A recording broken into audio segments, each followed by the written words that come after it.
Bonjour tout le monde, c'est Maud, on se retrouve pour une nouvelle vidéo, un nouveau point lecture dans lequel je vais vous parler de Les aventures inattendues d'Olympe Valoès de S.L. Pennyworth, paru chez 404 éditions. Et je vous parlerai aussi de La Cité de Laiton de S.A. Chakraborty chez De Saxus.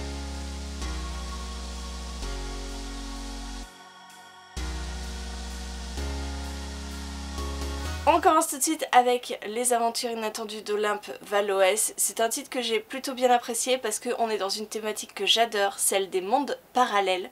C'est vraiment quelque chose que j'aime parce que il y a une infinité de possibilités et là on part avec Olympe qui est historienne dans notre monde, qui passe son temps à la bibliothèque à faire des recherches, pas forcément avec le plus grand succès, mais bon, le cœur y est.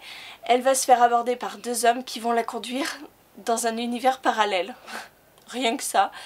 Elle va se retrouver en présence de l'empereur de ce monde qui a besoin de ses talents d'historienne pour déjouer un complot sur lui et qui a eu pour effet la mort de sa favorite qui bizarrement ressemble trait pour trait à Olympe.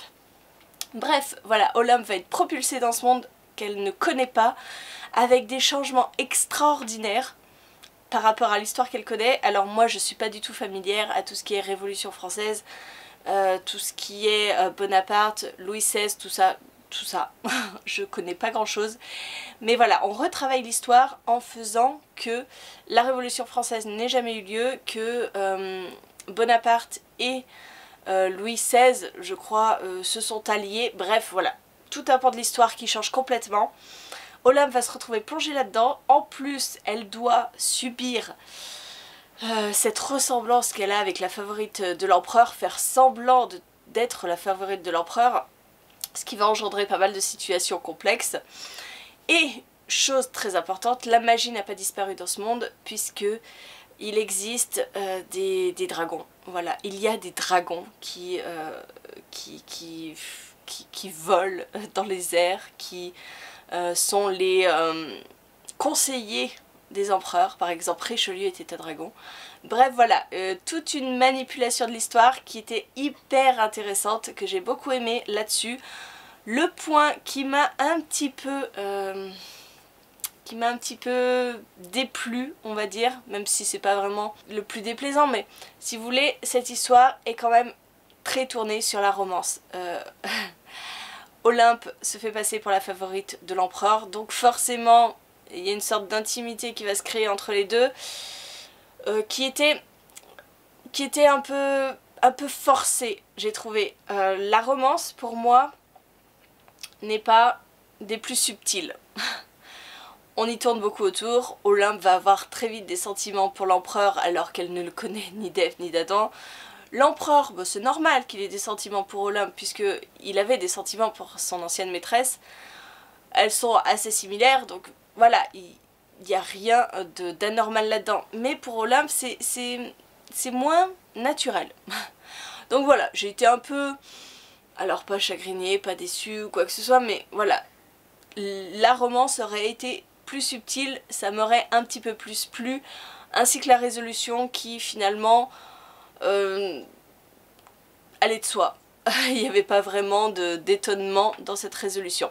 Bref, j'ai passé un bon moment parce que c'est plein d'aventures. Olympe va se retrouver confrontée à un complot. Olympe va mener l'enquête avec ses doutes parce qu'elle sait très bien qu'elle, dans sa vie de tous les jours, ne rencontre pas le succès qu'elle aurait pu escompter. Donc elle se remet en question. Elle se dit, est-ce que je vais arriver à trouver le coupable sans mettre ma vie en danger, parce que finalement c'est ça aussi qui est important. L'ancienne maîtresse s'est fait tuer quand même en menant déjà cette enquête, donc Olympe va essayer de mener cette enquête, de lutter contre ses sentiments qui commencent à fleurir pour Maximilien. Bref, voilà, il y a quelque chose d'assez complet là-dessus. La petite chose aussi qui est dérangeante, c'est que Olympe va subir pas mal d'attaques, des tentatives de meurtre, ainsi que Maximilien d'ailleurs, hein, voilà, elle ne sera pas la seule. Et je trouve que bizarrement, ils s'en remettent extrêmement vite. Voilà, du jour au lendemain, on dirait qu'il ne s'est rien passé, alors que quand même, elle a failli mourir plusieurs fois dans ce roman. Alors oui, il y a un côté magique qui aide à la guérison, mais j'ai trouvé que c'était quand même facile finalement. Allez, on se prend une flèche dans l'épaule, bon c'est pas grave, le lendemain on est de nouveau en fonction et on parade à des balles. Voilà, donc il y a quelques petites choses que j'ai trouvées un peu maladroites. Je ne sais pas si c'est le premier roman de l'auteur, mais ça pourrait expliquer ce genre de choses.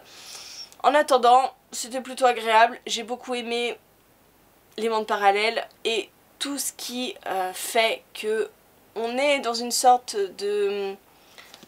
d'uchronie, puisqu'on change l'histoire pour en fabriquer une autre, même si on n'a pas changé grand chose parce que c'est un monde parallèle. C'était sympa, franchement j'ai passé un bon moment et si le résumé vous tente, que vous n'avez pas peur d'une romance un petit peu surjouée, vous pouvez y aller. Et on termine avec La Cité de Laiton, ce gros bébé. Nous allons suivre Nari, qui est une jeune arnaqueuse, une voleuse, elle vit de petits larcins, sauf que lors d'une de ses interventions, elle va invoquer accidentellement un guerrier djinn, et il va apparaître, il va lui sauver la vie. Et ce guerrier, Dara, va la conduire à Daevabad, qui est une cité pour les gens comme elle, puisque Nari n'est pas une simple humaine, elle doit quitter le Caire et elle doit rejoindre les siens, puisque Nari a certains pouvoirs qu'elle n'a jamais compris, qu'elle n'a jamais exploité, et elle va se retrouver dans cette cité de Laiton où elle va côtoyer différentes espèces de djinns. Alors ils ne s'appellent pas des djinns, ils s'appellent des daeva pour elle, pour son espèce, et elle va essayer de comprendre quel est son rôle et à quoi correspondent ses pouvoirs. Alors c'est hyper complexe, c'est un univers très complexe, moi-même je pense n'avoir pas vraiment compris toutes les subtilités de ce monde, parce qu'on est avec différentes djinns, ils ne s'appellent pas comme ça, il y a eu une guerre, Nari elle est un petit peu la dernière survivante de son peuple, et en fait il y a tout un contexte politique, un contexte racial dans ce roman. J'avoue que j'ai beaucoup aimé parce que c'est très complexe et du coup c'est intéressant, mais je pense être passée à côté de pas mal de choses et sur certains points j'avais du mal à comprendre la position de certains. On y suit le peuple d'Aeva qui vit dans un des plus beaux quartiers de la ville, qui est privilégié. Pourtant, il y a pas mal de ressentiments par rapport à ce peuple. Beaucoup de gens veulent les voir disparaître. La royauté aussi. Et pourtant, ils sont choyés par la royauté. Enfin bon, il y a vraiment quelque chose autour du peuple d'Aeva que je n'ai pas vraiment saisi, qui me manque de profondeur. Je n'arrive pas à saisir vraiment leur place dans la société. Et du coup, Nari fait partie du peuple d'Aeva, mais c'est encore quelque chose de différent. Bref, c'est un roman qui m'a beaucoup plu par sa complexité, par son univers très développé, mais je pense que d'ici que le tome 2 sorte, je vais être complètement paumée. Complètement paumée parce que c'est très compliqué à comprendre. Franchement, je trouve ça hyper compliqué. Il y a deux parties dans ce roman. Il y a la première partie où on va découvrir Nari et Dara qui vont faire ce voyage à travers le désert pour rejoindre Daevabad.